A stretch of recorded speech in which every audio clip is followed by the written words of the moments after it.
Good morning, doctor. How are you doing today? I'm great. Thanks for having me. Absolutely. Metabolism is one of those words that I think has disappeared from our language, but yet here you come, and you really are bringing us back to that moment. It's almost like going to the source of everything that we require to be survivors. Well, the reason why I'm going back to it is because a lot of people they have their metabolism stuck and they don't realize it. People think that they're not losing weight because their metabolism is too slow. In some cases it might be, but in many cases it's because their metabolism is not flexible enough. What do I mean by that? Metabolic flexibility is the body's ability to burn two of the major fuel sources efficiently, carbs and fats. Unfortunately, some people can burn carbs really well and not fats. Some can burn fats well and not carbs. That means your metabolism is stuck, and that's why you're not able to lose weight. And so with the MetFlex diet, it's a 6-week program that will unstick your metabolism and teach your body how to burn carbs when it sees it, and how to burn fats efficiently when it sees fats. And that's the key to the program.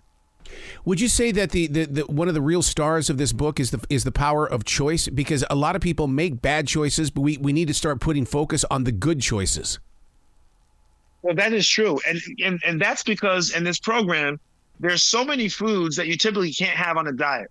There's pancakes and bacon, There's pizza, there's pasta. So these are things that you're going to eat, but you still got to make good choices. You can't have half a pie of pizza, or you can't have 4 pancakes, but you are going to have some of these foods that you really love and enjoy already that are typically not on a program, but you have to choose to eat the proper portions. And so the program is very customizable because it allows you to have different options on different days, and you get to choose what works for you on that particular day.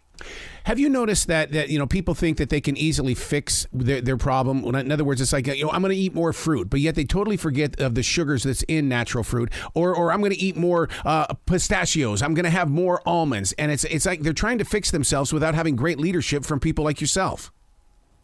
Well, one of the issues is that people are trying their best. So I definitely give people credit for that. They are really working hard. Sometimes you need to have someone who has a little more experience to give you better guidance. So there are a lot of people, for example, who are doing the best they can, but they're kind of wasting their efforts or spinning their wheels because they're not doing the right thing. I see this in the gym, by the way, all the time. Yeah. People are in the gym, they're giving the time in the gym, but their workouts are very ineffective. And the same thing when it comes to nutrition. People are trying to buy the right foods that are quote unquote healthier, but how they're preparing the foods or how much they're eating or when they're eating is not right. And so they're really spinning their wheels and not getting the results that they want. How important are probiotics such as kombucha? I'm really into sauerkraut because I just really love the probiotic aspect of that. Probiotics are great. There's been a lot of research over the last 5 years that has really talked about the gut-brain axis. That is how things that are in your gut can actually affect your brain and the rest of your body. And so probiotics are wonderful. You just got to make sure you're getting a good source of probiotics. Not everything is created equally. You want to make sure your probiotics that it's live, that the cultures inside the product are live cultures and not dead. You want to make sure that they're from a reputable company. So there are some precautions you should take, but in general, probiotics are very healthy and very helpful.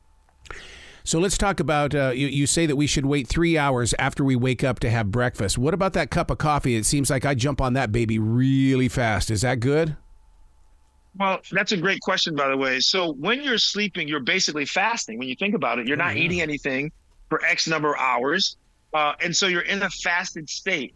The reason why being in a fasted state is helpful is because if you have consumed all of your food energy, and you have no food energy left because you've already gone through it, you're now left to your fat. And so you're trying to break down your fat and use that for energy. And so think about it. If you're already fasting by sleeping, when you wake up, if you wait it a little longer, that will keep you in the fasted state longer, which means a greater opportunity to burn more fat. Now, if you want to drink coffee, you can drink coffee. You just don't want to break the fast, which means you don't want to consume so many calories that you're now out of the fast. And so I say that if you're only consuming 50 calories or less, in most cases, you'll stay within the fast. Man, there's a lot of power drinks out there, dude. I'm a fan of them, but I'm not a fan of them. But yet people rush to them like you wouldn't believe. And now I'm not going to give Gatorade a plug, but they're in the business now. Yeah, I mean, these energy drinks, I understand the concept behind energy drinks. I understand where they can be useful, but honestly, they've gotten kind of out of control. There are a lot of bad products on the market. There's some good products on the market. And so buyer beware. But in general, we shouldn't have to go to energy drinks in order to have good energy.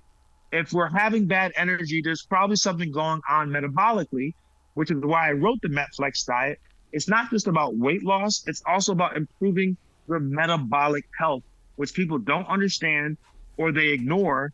And your metabolic health is the root for overall good health. You say there's 4 life stages. That grabbed my attention right away on that, because I want, you sit there and you go, okay, where am I at on this map?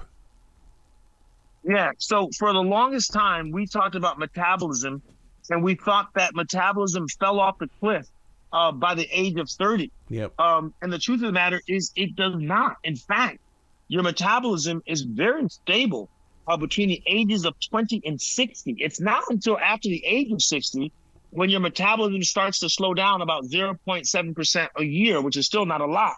So the arguments that we made that, you can't lose weight because your metabolism is slow, well, maybe not the case. We think now that for many people, it's not that they have a slow metabolism, it's that their metabolism is inflexible. Mm-hmm. And that is why I wrote the MetFlex diet, to try to get people's metabolism unstuck and to make it more flexible. You say the age of 60, and right away I had a flashback of my father. He became a cranky old guy. I don't want to be that cranky old guy. I mean, what does a person need to do when it comes to crankiness as well as fatigue? I mean, we've got to exercise that metabolism, do we not? Yes, and that's the key, is that, your metabolism is like a muscle. And if you don't exercise it, then it becomes very deconditioned.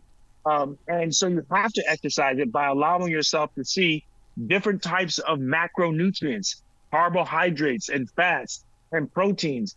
And if you severely restrict or eliminate one of those macronutrients, people, for example, who say, I'm going to go on a really low carb diet. If you really restrict yourself, unfortunately, you can mess up your metabolism, because now you are no longer seeing this macronutrient frequently enough so that your body remains good and adept of being able to burn it efficiently. Do you think one of our biggest challenges, the mirror and the scale? Because, I mean, it seems like people, they'll say, I'm doing a new weight program, and then they get maybe a halfway or a quarter way into it and they give up. And the power of no, sometimes to me, is a lot stronger than saying yes.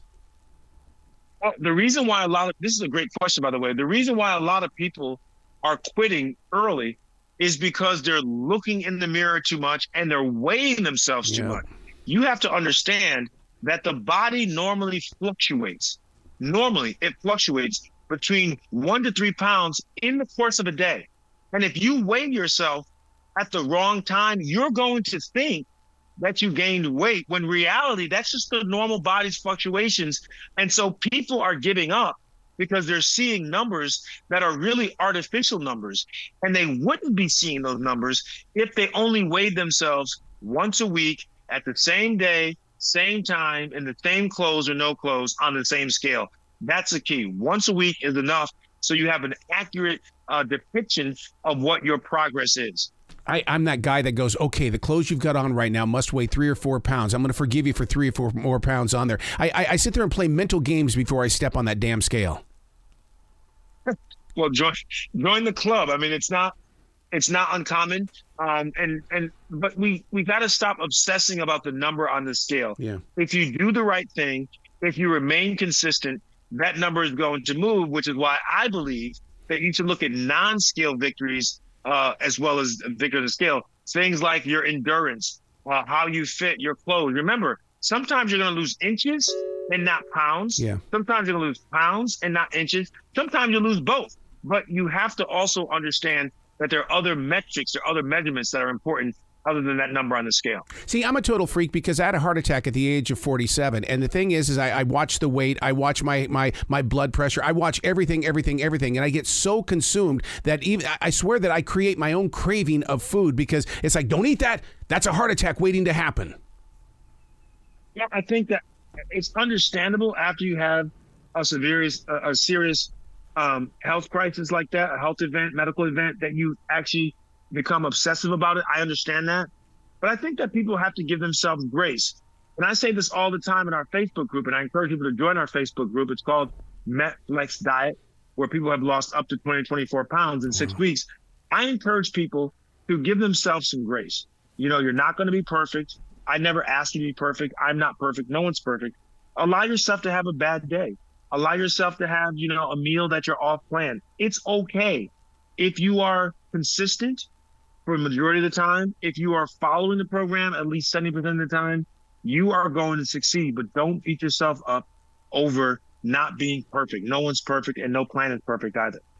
The thing that you cover inside the Metflex diet is the fact that it's a 6-week meal program and exercise plan. And I love talking with people that go, I don't have 6 weeks. And I go, what is today's date? And they'll tell me, and I'll go, oh, didn't it just feel like it was January? 6 weeks is nothing compared to how fast this world is going.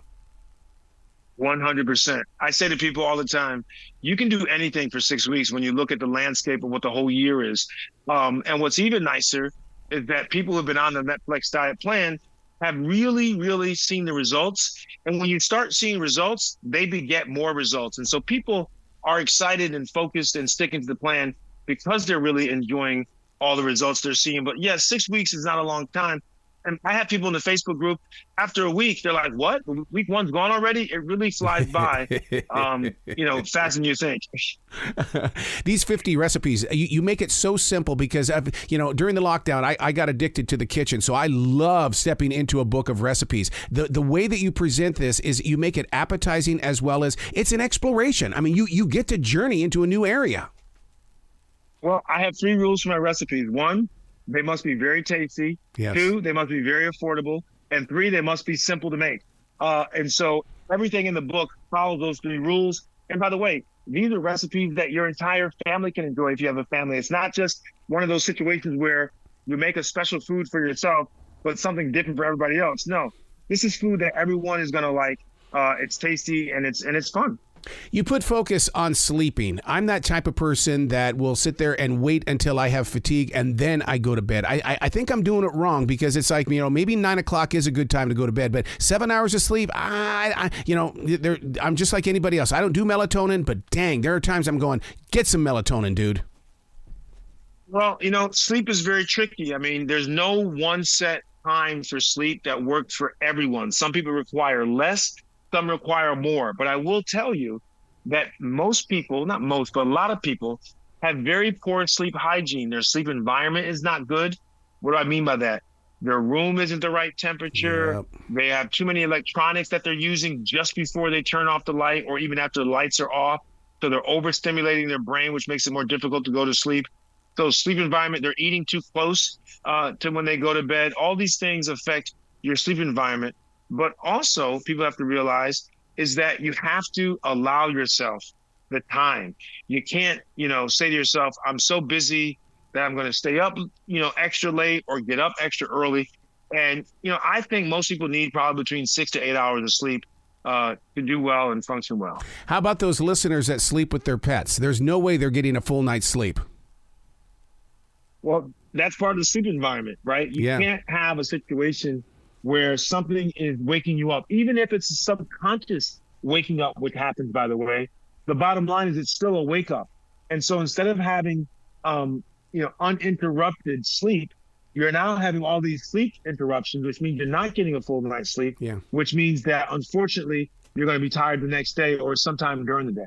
I still have father ears, because when you have a child, your ears are always locked in on any sound in the other room that could be, even though my daughter's 42 years old, she's still my baby. I still feel like I hear her in the house.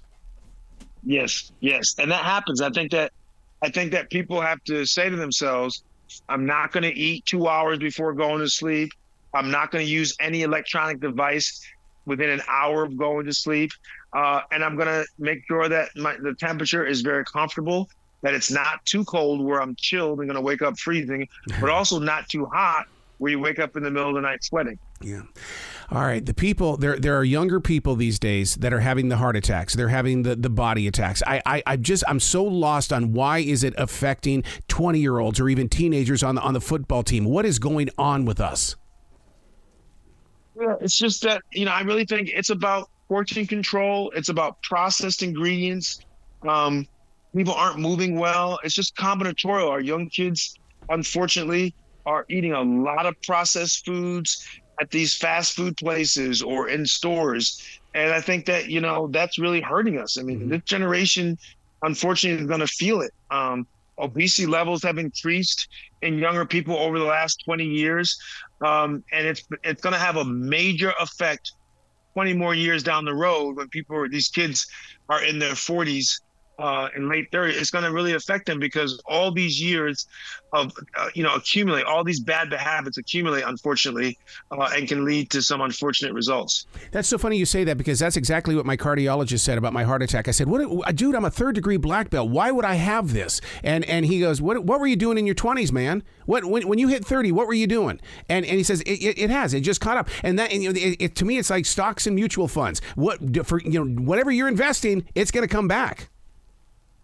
Yeah, that's the key, by the way. The key is exactly what your cardiologist said, which is people, because they're feeling well and they're looking well and they're participating in bad behaviors, they don't realize that while those bad behaviors are not showing themselves right now, that they are showing themselves in the future. And by the way, that's exactly why I wrote this workbook.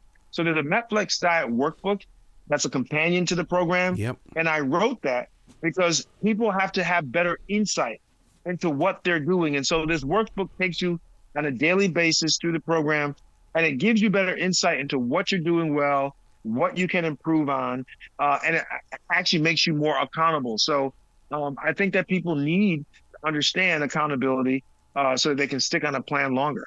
Not just this book, all of your books have always, it's never been about me. You've always said you. It's like you've always been this guide. Where does that come from, doctor? Because, you're always so giving to those who pick up what they're reading.